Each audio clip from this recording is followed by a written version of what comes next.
All right, so contrary to what we've been seeing within prices recently for gold, gold actually had a pretty decent day a couple of days ago, at above $1,800.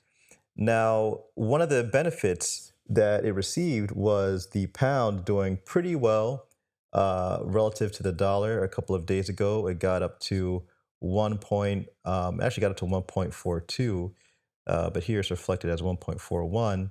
But it got up pretty high. Now it's down to 1.39 as we see here.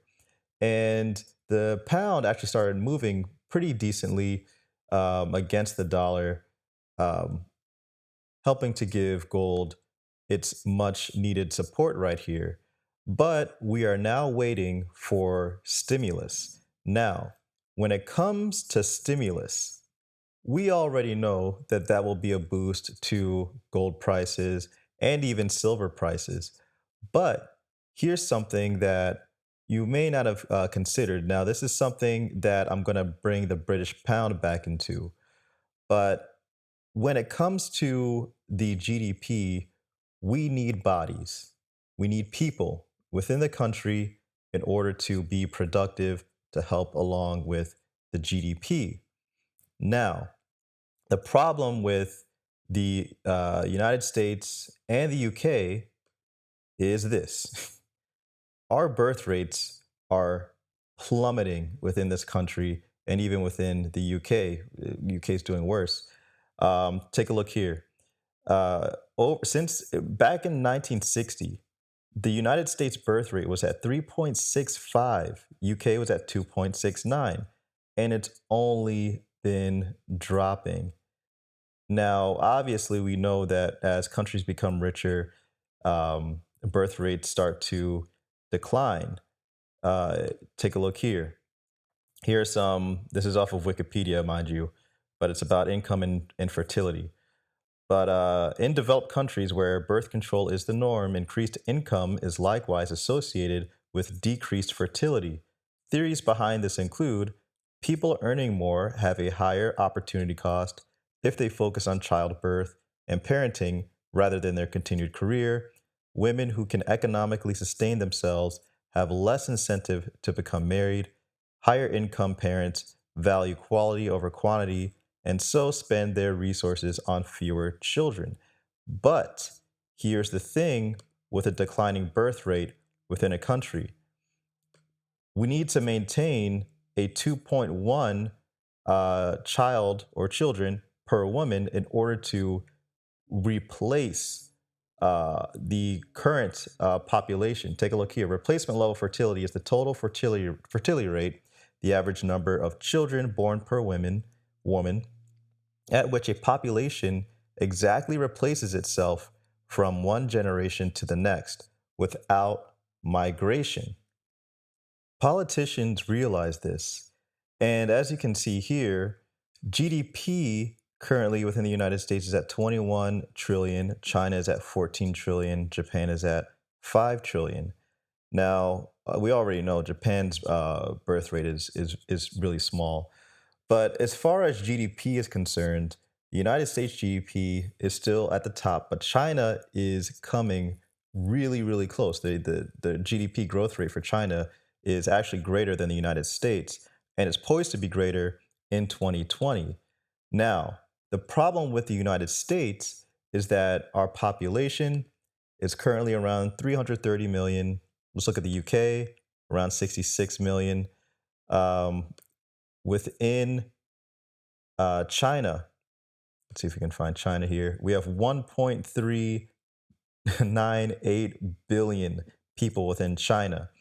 And within its largest, within the financial hub of China, there are 24.28 million people. You can say within the financial hub of the United States, New York City, we have 8.419 million people within the city. So roughly three times that amount in the financial sector of China. So what does this have to do with anything? Well, remember how I said politicians are aware of this birth rate problem and its relationship to GDP? Well, Here is the solution that some have put out there, though they've wrapped it in a different kind of bow. Now, the bow is essentially more so for, the common good and everything like that. But there's also a financial incentive here. Take a look.